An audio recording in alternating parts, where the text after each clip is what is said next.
Now, let's look at a special kind of note payable referred to as a mortgage note payable.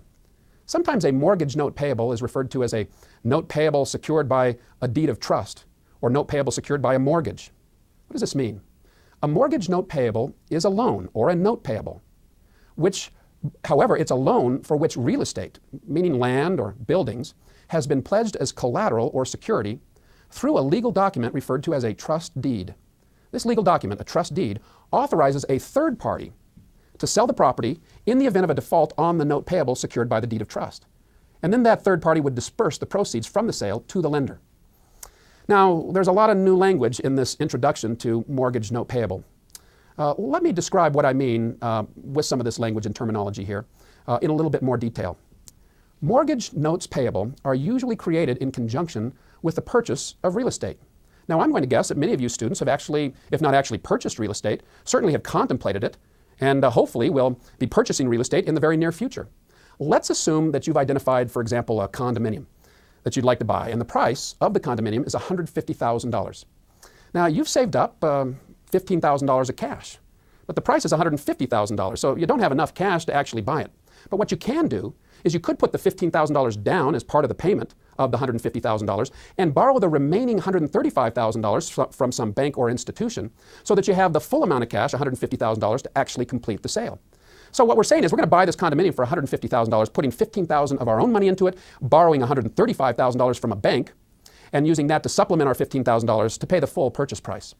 Now, when a bank or financial institution makes this loan for $135,000, what they're going to do is they're going to require that you sign a note payable, saying that you've borrowed $135,000, that you're going to repay it, in many cases over a long-term period of time, maybe 30 years, and that you're going to make monthly payments of interest and probably principal, which we'll discuss a little bit later, every month over 30 years to pay off this obligation.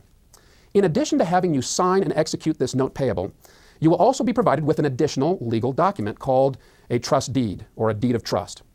This deed of trust is attached to and associated with the note payable, such that the note payable is a note payable with a deed of trust or secured by a deed of trust.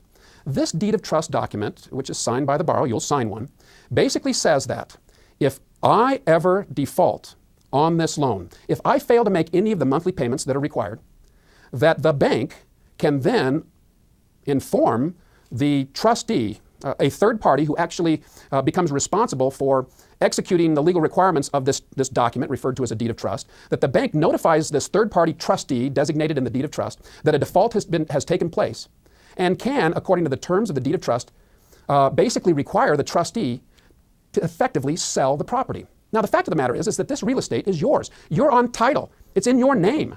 But when you execute the deed of trust, what you're really doing is allowing this third party trustee to actually effectively almost take ownership if you default and sell the property. And there's nothing you can do about it unless you, I suppose if in fact you're in default, usually the bank will call you and start sending you nasty letters and saying, hey, listen, you haven't made your monthly payment, please make your monthly payment. A couple of months go by, a little nastier letter, and if you don't make your monthly payment, we're going to notify the trustee under the deed of trust, and they will be forced to sell the property to pay off the entire debt.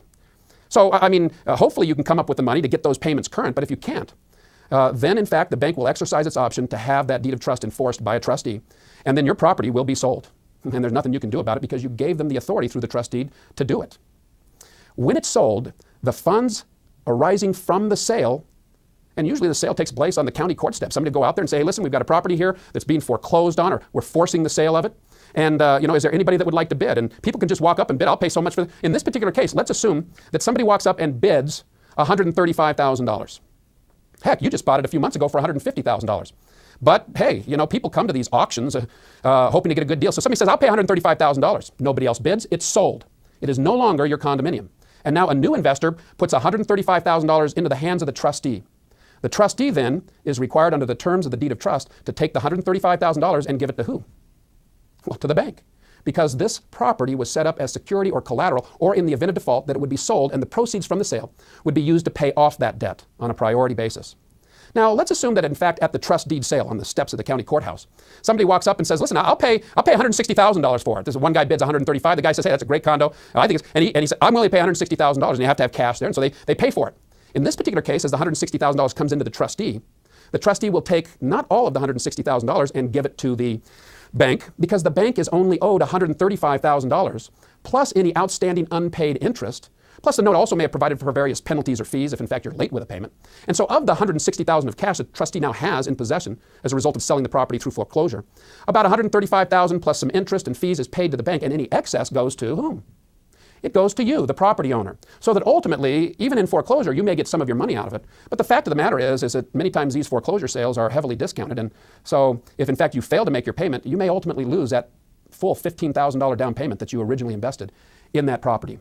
This is how a mortgage note payable kind of functions, and the role of a deed of trust in terms of providing security and collateral to the lender, in this case, the bank. Now, let's review some common characteristics found in typical mortgage notes payable. For example, mortgage notes payable are typically long-term. They don't mature within 1 or 2 years. Generally speaking, most mortgage notes are for 15 or 25, or frankly, the most common is probably a 30-year mortgage, which means the term over which that mortgage is going to be paid off.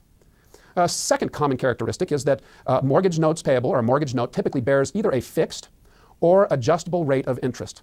Probably the most common kind of interest rate is a fixed rate. You know, you borrow when you're purchasing a condominium or a house, and you're going to borrow at a fixed rate of 7 or 8 or 9%. However, there are financial institutions that offer adjustable rate mortgages. In these particular cases, the amount of the interest rate of the note actually may change. Typically, the adjustment's made every 6 months or after a period of time, and the amount of the adjustment is based upon what's happening in terms of interest rates, generally speaking, throughout the market. And so the amount of the adjustment is typically based on some kind of an interest rate index. It may have some kind of a ceiling. It can't go above this amount in terms of the interest rate, or below this amount of interest rate, and so it might be adjustable within some kind of a ceiling or floor. The third common characteristic of mortgage notes is that they typically require also a monthly payment. In other words, you don't make a payment of interest at the end of each year. What you're doing under these mortgage notes is that you're typically making a monthly payment. That's usually fixed in amount if it's a fixed rate loan, although it may be adjustable given an adjustable rate mortgage. This monthly payment includes not only the monthly interest amount that is due, but also a portion of the principal amount, such that by maturity, the entire amount of the principal will have been repaid in full. So if we borrow $135,000 to buy a condominium, as we make the payments on this mortgage every single month, part of that payment represents a partial payoff of the $135,000 we borrowed, such that with my very last payment, 360 payments, if it's a 30-year mortgage, 12 payments every year, with my very last payment, that I will have paid off all of the obligation and have no additional principal due. This is referred to as a fully amortizing note and is typical for most mortgages. In addition, most mortgage notes payable also provide that with the monthly payments, the amount that is paid will first be applied to any interest due at the time of the payment, with any excess above the amount of interest due to be applied as a reduction or payoff of principal.